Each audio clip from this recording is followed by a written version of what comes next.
Welcome to the Heart of Dad podcast. Heart of Dad is a podcast for entrepreneurs who are passionate about their families and business and looking to find more clarity, more balance and more alignment in all areas of their life. Come and join the community at heartofdad.com or on Facebook at groups/Heart of Dad.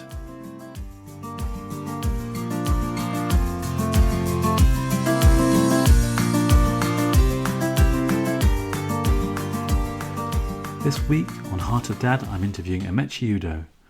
Amechi is a dad of two and he helps mid and senior level professionals make their desired career transitions through coaching and training. His company, Your Career Matters, was formed out of his own desire to create a career that allowed him to integrate his work and home life. On this episode, Amechi shares lessons learned from a testing journey that has challenged many of these assumptions and expectations he had about business and fatherhood. So this week on the Heart of Dad, I'm delighted to welcome Amechi Udo. Hi, Amechi. Hi, Matt. Nice to meet you. Here. Yeah, it's brilliant to have you here. Amechi, tell us a little bit about yourself. Well, in the context of being a dad, I suppose I came to fatherhood a bit later in life. Well, I shouldn't say later, in my late 30s. It was an interesting time. It balanced with, at that stage, I was running my own business, and my partner had also decided that she wanted to step away from her main work, and had made it clear that for her, after motherhood, in terms of baby care at least, she wanted to set up her own operation. So in one respect, we went from being a dual income, no kids couple with monies coming in around about £40,000-50,000 to eek. more mouths to feed and less money coming in than going out. And it was really an interesting, to say the least, period of our lives in terms of working out, well, what do we do and how do we do it? Well, we're going to dive into that, I'm sure, because it's, you're not the first dad who, myself included, who decides to set up a business or is in business at the time of having a baby. It's a fascinating kind of correlation or paradigm to explore. Tell us a little bit about your business too, Amechi. What do you do? Specifically, I help mid and senior level professionals make successful career changes. That falls into whether they are looking to find a new role that's satisfying and rewarding. It's whether they want to pursue a path in terms of running their own organisation, setting up their own business. They're considering going into the wonderful world of freelance and consultancy and interim, or indeed they're considering whether they want to become a non-executive director. And sometimes it's just, I don't quite know where exactly it is I want to go, but let's work out together what I actually have available to me and how I can best use it in the world. Brilliant. I love that. It's a real kind of coaching with a service, right? I mean, not just, obviously there's a service in coaching, but to serve people to really fulfill themselves and make an impact in the world. Really neat. Yes, definitely. And what about your partner? Has she built a business as well? And yeah, she's a knitwear designer, so she designs all her patterns and then sells those. So, and tell us about your family. So, obviously, we know that you had your first child at the time when she decided to pack in her salary job and decided to start a business after having children. Mm-hmm. Where have you got to in the family? We're now closed for business. We have two children. And our second one's now 5. So our son and our daughter keep us occupied.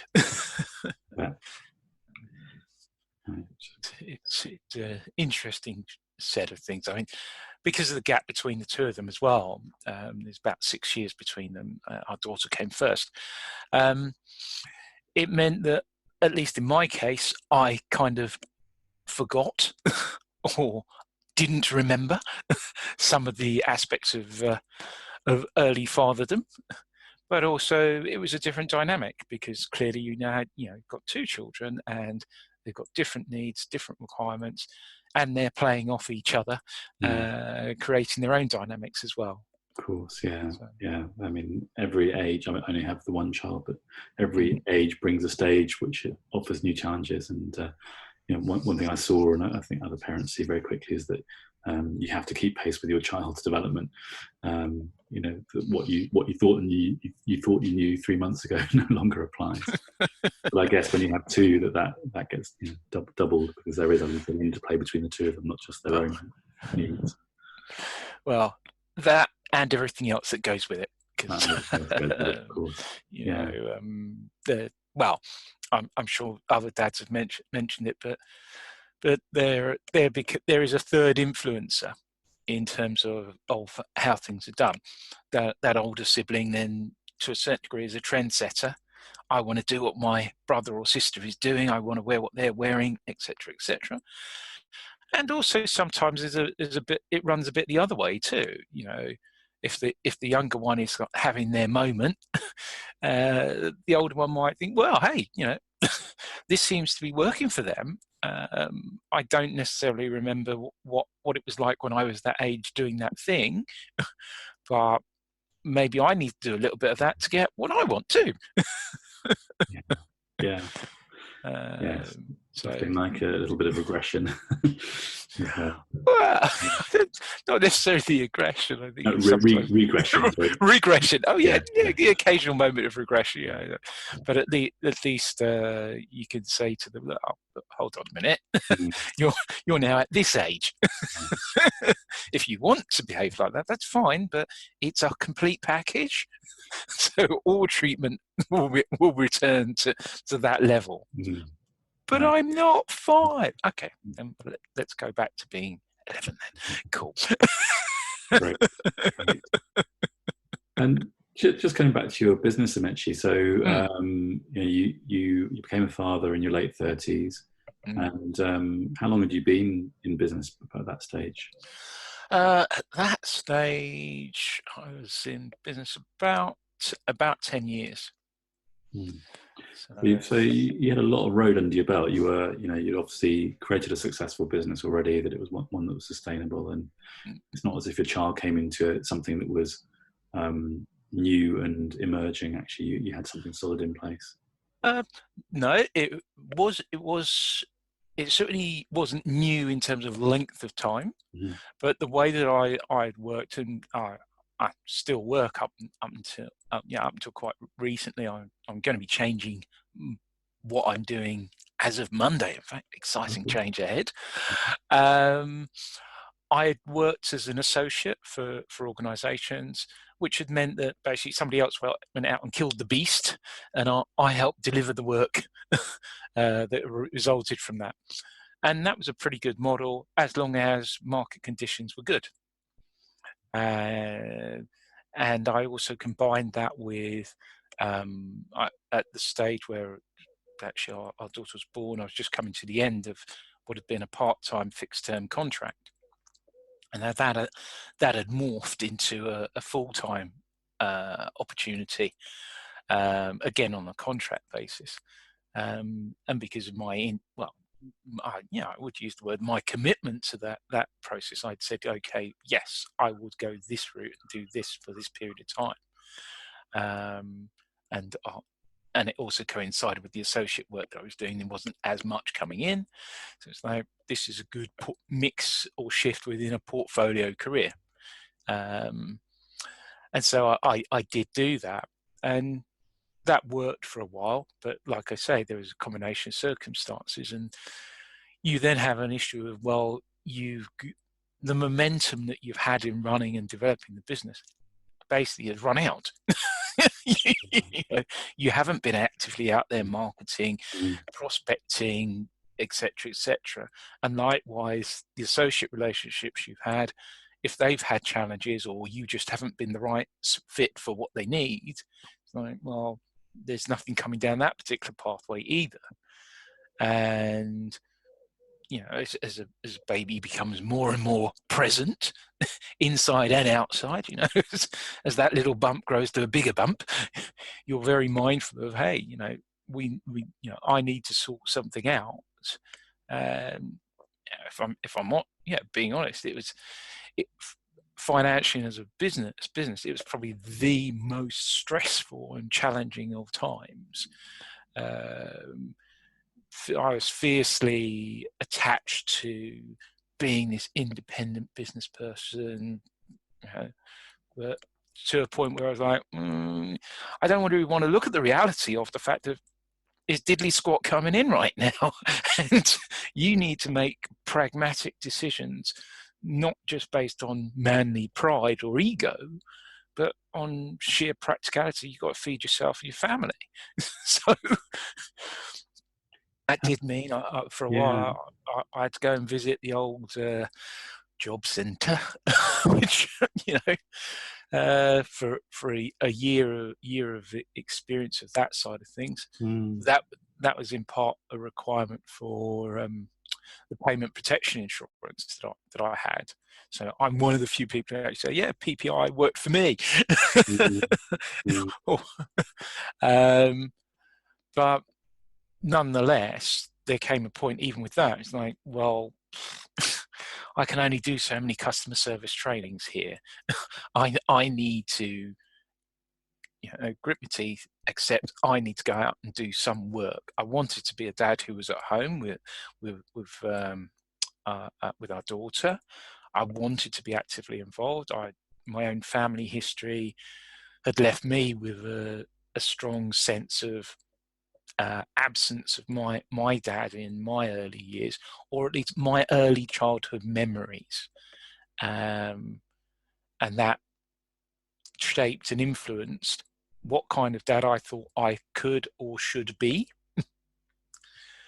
And that was a very powerful part of why I wanted to do things the way I did.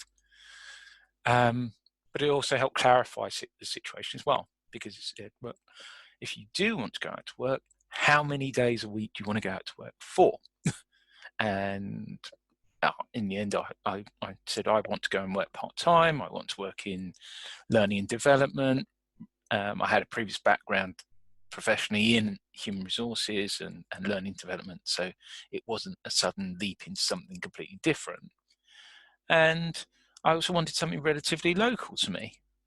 And what I actually found was a bus ride away, maybe 40 minutes or so. Myself and my partner, she didn't have family. She's from Poland, and she didn't have family here on tap.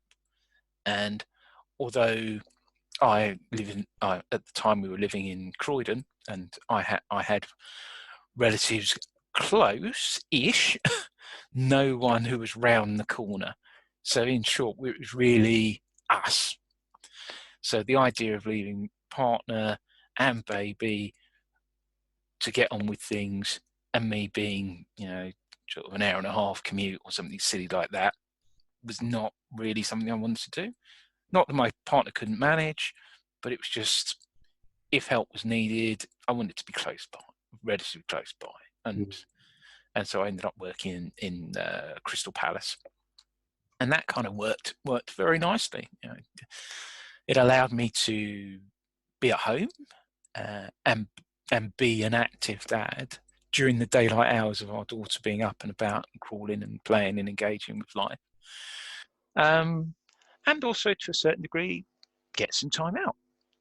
I think sometimes mums often say, I've got mum brain. If I have to watch another episode of whatever the children's program it is, but I think actually hormonally it's almost certainly more likely to be mums because of the very fact of carrying and birthing the child. But nonetheless, I think that there is a bit of gain of parent's brain as opposed to only mum brain. And for a very practical level, we were living at that time in a one bed flat with a shared living room, dining area space where my computer was as well, and my partner's right next to it. So, upsy daisy, hold on, I'm on a conference call.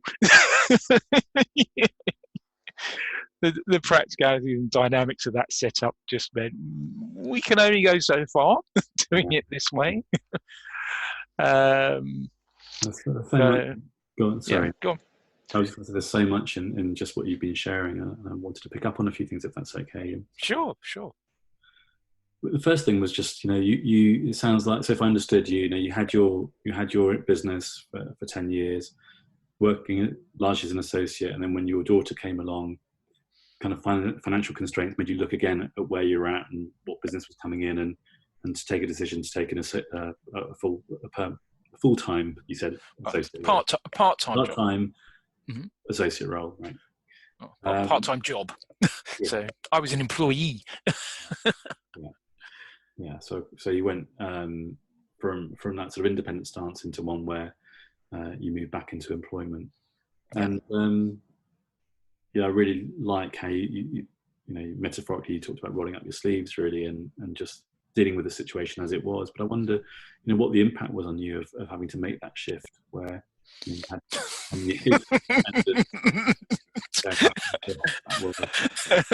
12 months. Well, no, not quite 12 months, but certainly I would say there was a bitter and twisted phase. Because it's like, I wanted to do this, but the reality is you kind of, well, what are your priorities here? Which of these things did you want more? And also, one of these things is coming more and more into being, namely our child, and the other is gone. So it's like you can spend lots of energy pining for what's not showing up, or you can just basically get a grip and go, is baby? Now, okay, I'm a bit blasé or relaxed about it now, but I think it's something dads don't talk about, but I think there is sometimes a bit of a grieving process that can go on about previous ambitions, previous hopes or aspirations, and or maybe a little bit of self-judgment or self-criticism, that hey, I was meant to be this, and this was how it's supposed to work, and I'm supposed to deliver on this, and this is what it is to be a man, a dad, all very primal, and well, that's what you might have imagined, but this is the reality. Now, crack on. I'm so glad you brought that up. It's one of my questions for later, but you've got there kind of straight into it really, which is about that idea of what you might have to grieve and let go of becoming a dad. I became a dad even a little bit later than you even, and it was even though obviously it was a choice and something I really looked forward to, it also was a bit like a bucket of cold water over me. Just the one, mind. Let's got a very big bucket. Getting that image of the American footballers in the locker rooms. Now we're getting, and it's ice, of course. It really, I don't think I had computed really what that change was going to mean for me in terms of where my life was and suddenly where it had been and where it was now. Tell me about it. Yeah. I it's often said about women, they can go and talk to each other and they'll share and they'll communicate. I said, yeah, well, I've got some brothers who are dads and a brother-in-law as well. I can go and ask them. And I think certainly with my brothers, right, and obviously and my male friends as well, but particularly my brothers, I think they just laughed. It's like, well, you'll find out. And part of me thought, well, actually, no, I'm not interested in you'll find out. They're all older than almost all of them are older than me, and I said, I actually expect us to kind of come together as brothers, and we will now share our tales of fatherhood. And for the most part, it's like, Be lucky. I mean, I am very fortunate. I had one very good, well, he's my best mate. He'd already been a dad, and he'd gone through a lot of the challenges that some dads go through in terms of access to their children following relationship breakdown.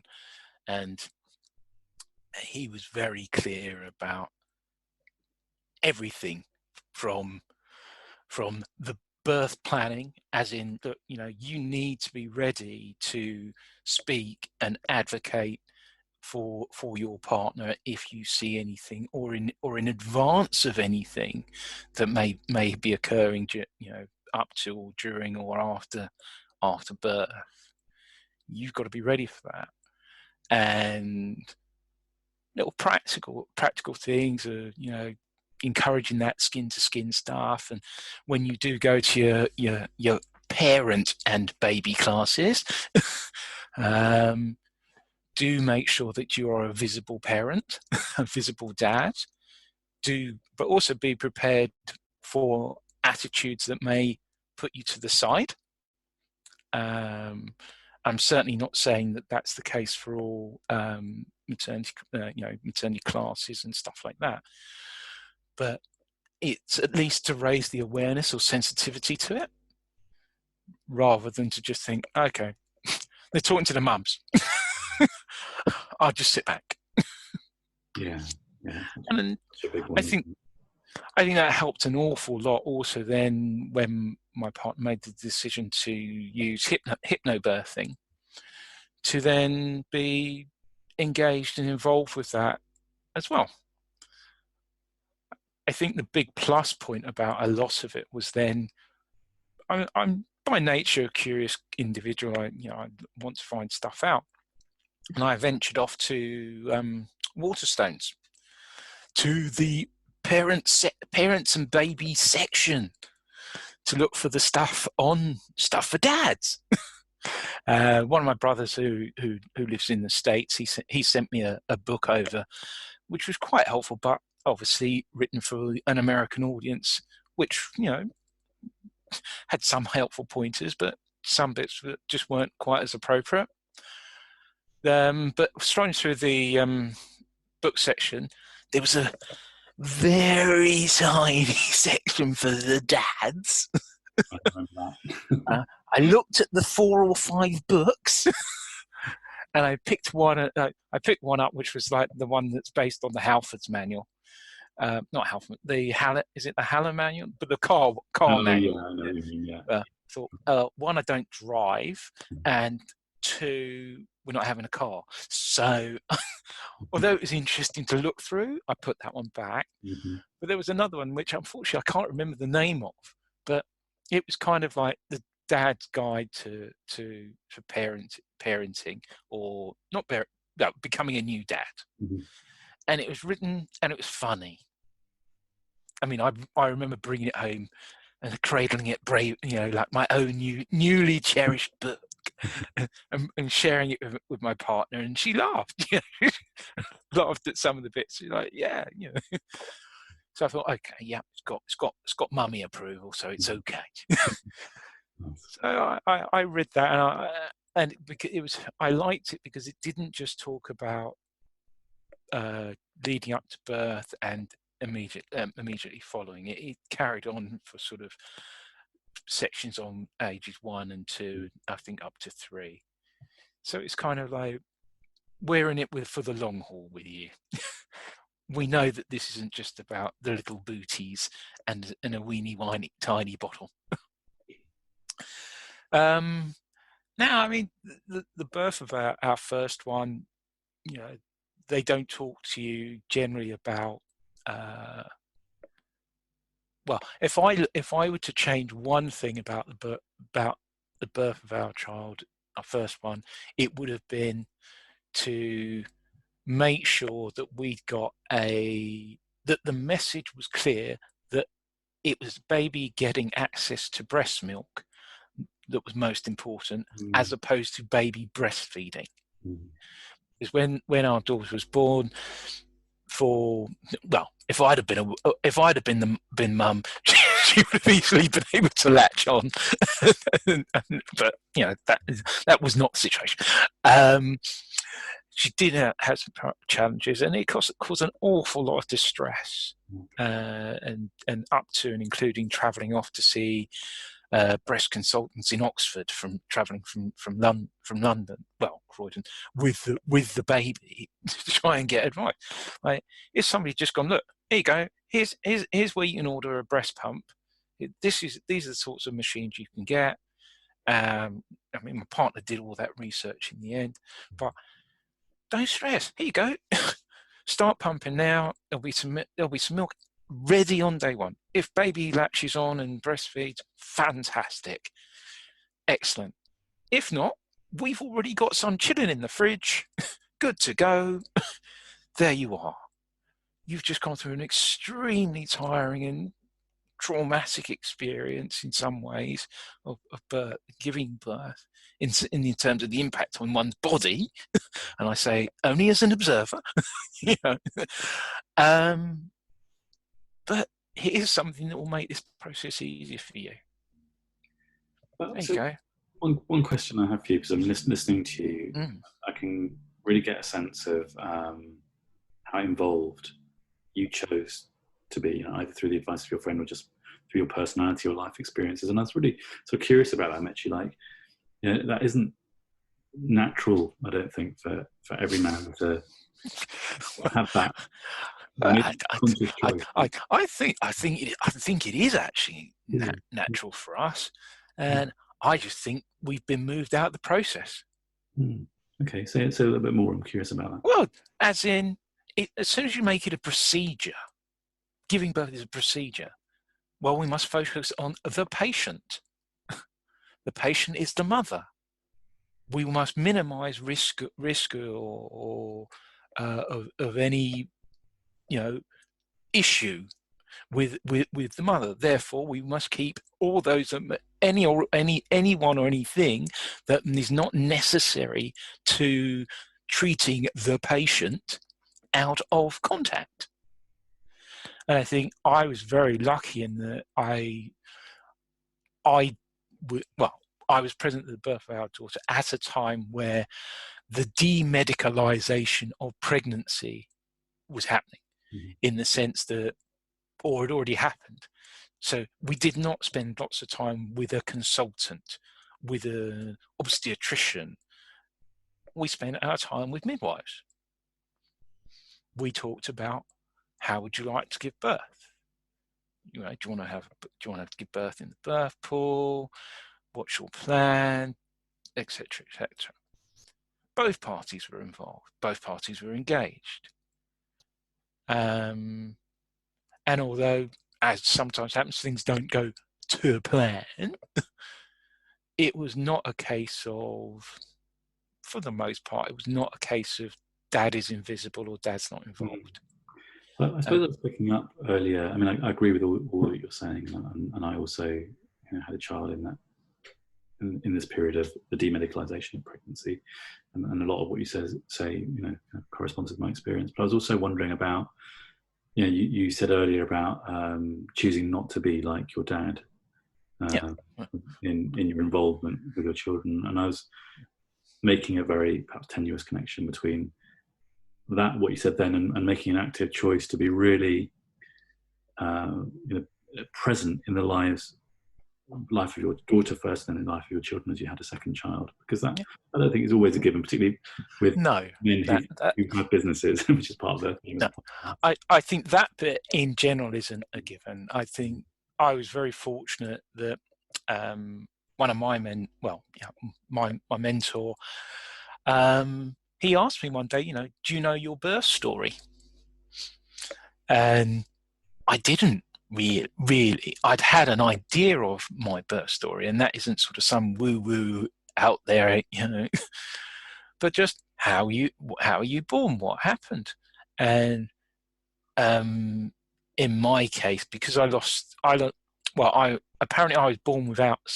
born with sight in both eyes, but I lost the sight in my left eye at a very young age, toddler age, had I believe a hemorrhage in that eye. So I can never remember seeing out of both eyes. That's how long ago it was. And I was also premature. My mum was on a bus. No, she was attempting to get off the bus. The bus moved. Mum fell and brought on labour pains, and I was then born. I was born about 2 months premature. Now, that was not something generally that we in the family had sort of sat down and said, hey, this is how it happened, and this is how you came home. I mean, there are the apocryphal stories of, we found you in the gooseberry bush, got you from Tesco. The usual, yeah. But there was no one, as a child, no one had actually said, well, look, this is how you came to be born so early, and bits came out in dribs and drabs. I know that my dad was not obvious. My dad was there, very much, concerned about my future. Would we survive? Apparently I had the last rites given to me. So it was touch and go. And so to a certain degree, I can understand why people don't necessarily want to go, hey, by the way, this is what happened, because for them it was a traumatic time, and they didn't.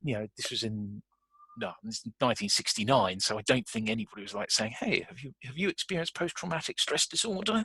Let's talk about this. Have some counselling." Or it's like, you have a baby, they're alive. Here you go. And to a certain degree, I think also my parents were of a mind and an attitude and an age where it was like, yeah, great. We're just great. We're just happy we've got our child, and we'll take care of everything else.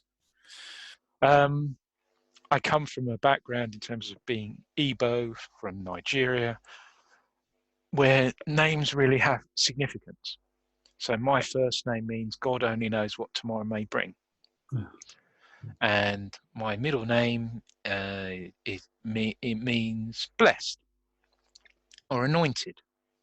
My first name is an Igbo name, and my middle name is a Christian or Latin name, so Benedict.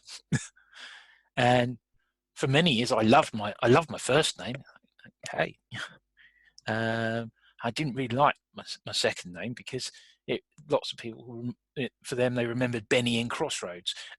And I just thought, no, that's not me. For so many different reasons.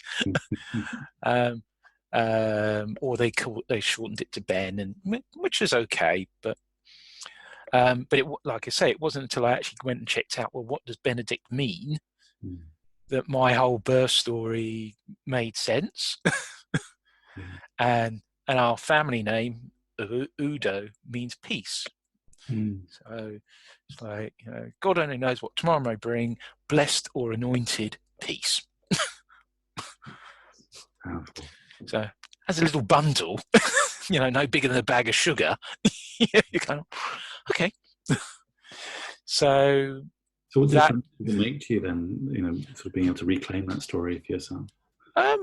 Well, I was getting it wrong. I didn't know all the facts. So like, okay, these are the facts. This is what happened. And secondly, like I say, I think, well, sadly, my dad had passed away by the time I became a dad. So it was important for me to be able to know and share with my daughter and my son their stories of how they came into the world, so they'd know that from an early age. They'd know themselves from day one. I think that's what was at the heart of it, that they would know themselves, because they're of dual heritage, or actually I'd probably say triple heritage, in that by blood, Nigerian, Igbo, Polish, by where they live, where they've grown up in the UK. So it's like, you need to know all of who you are, so that if anybody wants to challenge you, say, oh, but you're not Hitler. It's like, okay, you're right, I'm not, because I come from here and I'm here and I live here and this is all that's made me who I am. You're correct. So, if they're trying to, well, particularly if they're trying to insult them, it's like, you're not talking about me. That isn't me. I don't fit in that mold. I'm not that person. This is who I am. And I know that. And even if you think that, that's what you think. I don't control your thinking. This is me. So helping them strengthen their identity, sense of who they are, and doing it from the early years, because they need to have that from when they're age 3, 4, going onwards. I mean, I love what you shared there, but I just want to change tack a little bit, Udo, if that's okay. Sure. Think about what's been your journey back into your own business. So, where you left off the story was that you had taken a job through economic need. And I worked there part-time till 2014, I think. 2014 was 28. Oh, I forget. But I did it for about three and a bit years. Then they reorganised. There was redundancies. I was one of those who experienced that. And then it's like, okay, what do I want to do now? Put more energies into the business. It was a good time in one sense, because by then our daughter had started to go into preschool, and we were then sort of moving towards her then going on to start in primary school. So that worked quite well. I refocused and did some more remote work, primarily around CV writing, which was also a great opportunity to learn some new things, to work in a new environment. I worked with people internationally. I worked with them, many of whom are a very high level within organisations. So I learned, even though I'd not worked in those organisations, I started to get a sense of how did that work. And also, it started to hone my coaching skills in that environment. So basically, again, it was going back to doing some more associate activity in a different set area of work. I guess your son would have been born around that time as well. Is that right? Yeah, our son popped along. He made his guest appearance, and again, that was a big thing. We really did have to think. What was different that time around, Udo? Because I guess the first time around with your daughter, economic constraints, kind of pushed you into the job that maybe you didn't, wasn't your first choice of thing to do, and then you were made redundant around the time that your son was on the way, or he'd just been born, and you find yourself kind of taking a different path this time. What informed? I think I was a bit more relaxed. Although it was new, it was not as new as before, and I think crucially, I took a lot of cues from my partner, because naturally she was the person actually having the baby. If one of you is relaxed about it, it translates to the other one, and sometimes if you're not so relaxed about it too. But there was enough scope for things to go forward that way. I'm not saying that it was smooth sailing, but even some of the economic challenges that we'd experienced, I could look back at my experience and go, we dealt with more challenging before, and we worked our way out, and we've got to here. So whilst it isn't necessarily smooth sailing, we know we've got a good idea of how to navigate similarly tricky waters.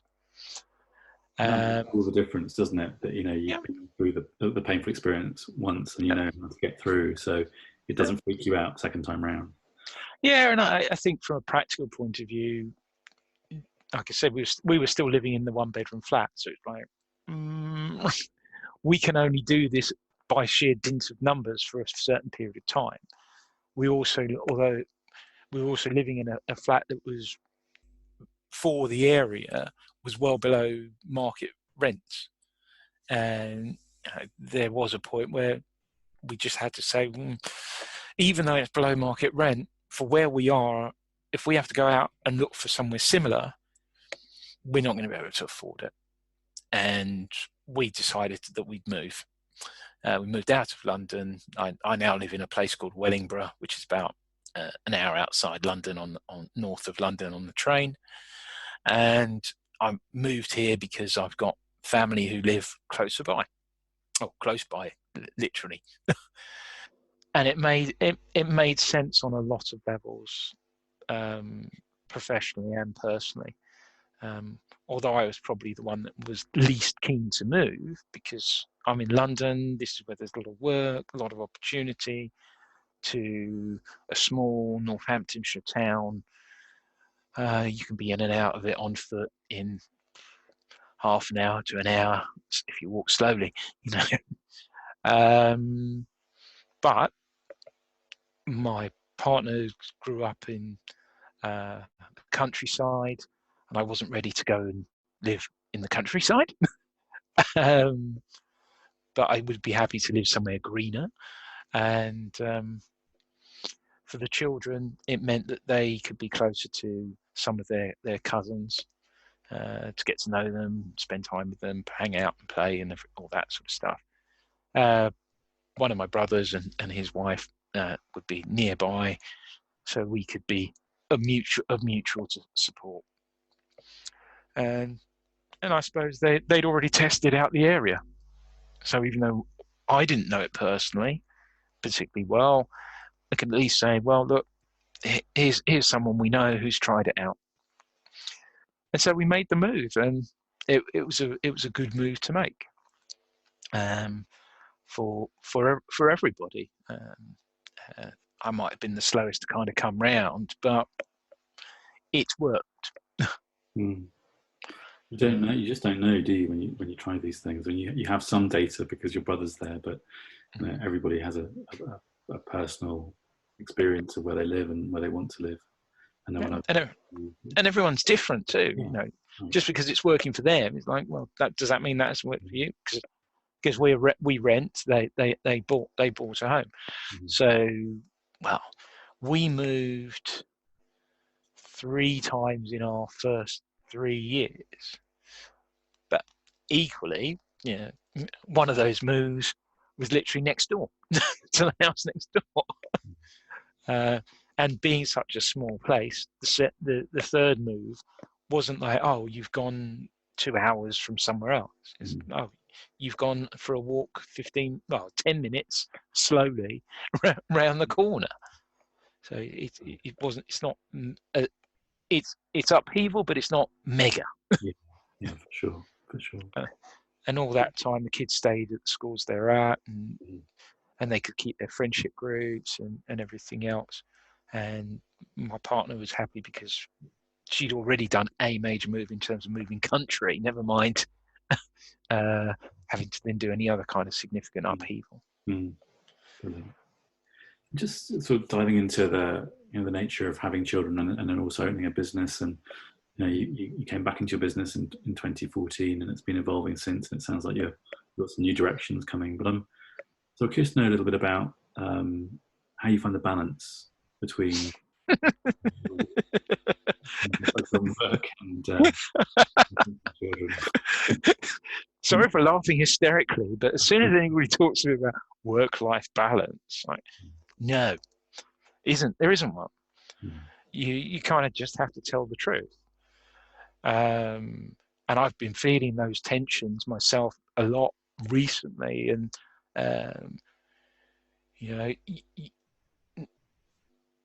you're at work as a parent as much as you're at work in your business. Just the pay's different in the sense of, well, at least for me, when my kids are awake, they're awake and they're active and they're doing stuff. And particularly our youngest, but his sister was the trendsetter until they were at an age where they could entertain and be comfortable in their own company. You need to be around. It's not really, it's not negotiable. And whether you, I mean, maybe I was, in inverted commas, lucky that we had our daughter first, in that she was as, if not more, engaged with me. And my partner and I do laugh that she said dad far faster than she was able to say mum. There was a bond relatively early, and then as she grew and my work patterns changed, I worked out the house, and she got to develop. And I'm not saying that she didn't bond and connect with mum, because she most certainly did, but she actually physically had more time with mum also. Mm-hmm. But being, and I'm not sure if this is true for all girls, but certainly in her case, she was by around the age of three or four, self-directed play, learning, exploration, entertaining oneself, and not spoiling the walls was pretty much part and parcel of her growing up. Now, our son, I think, again, I don't know if this is the case for all boys, but I think the development stages are different. His ability to support and play and look after himself, well, not look after, but entertain himself and not require an audience is different. And there comes a point where, when they start telling you, no, I can't do this because I'm working, that's where you know that your own household habits are perhaps a little out of whack. Oh, I think lots of dads are going to recognise that. So I'm mindful of doing my best on a number of different levels. I mean, to a certain degree, I still hold. I've tried to move away from this is not the dad I'm going to be. I had experiences of being a child. We've all been children. A fair number of us have had our dads around to a lesser or greater degree, which has informed how we then decide or set our models as to how we're going to be a parent. But maybe it's the benefit of coaching. But I understand that the brain generally doesn't process nots. I will not do this. I will not be like that. The brain somehow just pulls that out and just says, oh, you want to be like this. And so the very thing you're seeking to avoid replicating is actually the thing that you produce. I instead had to start thinking about what kind of dad do I want to be relative to my children, my circumstances, my situation, and their situation as well, and their life. Because it isn't simply about, I don't want to replicate what I had back in the 1960s or 1970s or 1980s or 1990s. It's, hey, whoa, it's 2020. What's 2020 parenting about? Because that's all the kids know. They don't know the past because they weren't there. And it's not really good for you to kind of do. Do you remember the Fast Show? Mm-hmm. And they had the sketch Victorian Dad. Oh, Victorian Dad, yeah. That for me is kind of the reminder. Like, is this the kind of dad I'm trying to avoid being? Yeah. But in my efforts to avoid it, I'm leaving this horrible space, which actually doesn't say, well, what kind of dad do you want to be? Oh, and at a very simple level, it's a dad that kisses his kids, says he loves them, gives them a cuddle. Is honest about when he can genuinely play and be present with them and give them that undivided attention. turn the phone off, put it in the phone box, and also sometimes, to be honest, to say, look, we can do story time and reading, but remember, Dad, actually, after you've done all the things that you do, Dad's still going to be awake and he's still going to be doing some work. So I would appreciate you getting into your pajamas and brushing your teeth now, as opposed to in a couple of weeks. Well, I mean, yeah. I love what you've been sharing there, Udo. Amechi. Oh, sorry, that's embarrassing. It's okay. You can make me German or Japanese or Swiss for a little while, but I Because thought I I've been should buying my reserve. Udo's Choice oil for my Amechi. I'm so sorry. That's all right. I was going to ask you about guilt and. you just have to go to guilt in the last 9 minutes, don't you? I see. Just trying to get myself out of my embarrassment hole. That's it. Yeah, no. I mean, guilt's definitely been there, and it will be there again. I mean, Monday I change. I'm going to start working for a company in London, 4 days a week. I've split my days, so I work a Monday and a Tuesday and a Thursday and a Friday. I split that. I wanted to do 4 rather than 5, because although it was monetarily better, it was not going to be better for me and seeing my kids. Because at the moment it will be, well, yeah, I'd be there for bedtime. Because I'll be out before they go to sleep. Generally before they get up and go to school, and I'll be home for half an hour or so before they go to bed, and that's not enough. Great, I get kids at the weekend, woohoo! But actually, from a selfish point of view, I'll be going, I'm a bit tired, actually. I don't want to be going anywhere on the weekend. I've already been doing enough moving during the week, thanks. So that Wednesday option was, although they'll be at school 38 weeks of the year, I will still be able to be there. It's the night when they have their clubs, they're the most active. So it's like, yeah, I can go and pick them up, or go and see them, doing what they do. Also, from the point of view of my partner, she's working at home, she's doing her business. So I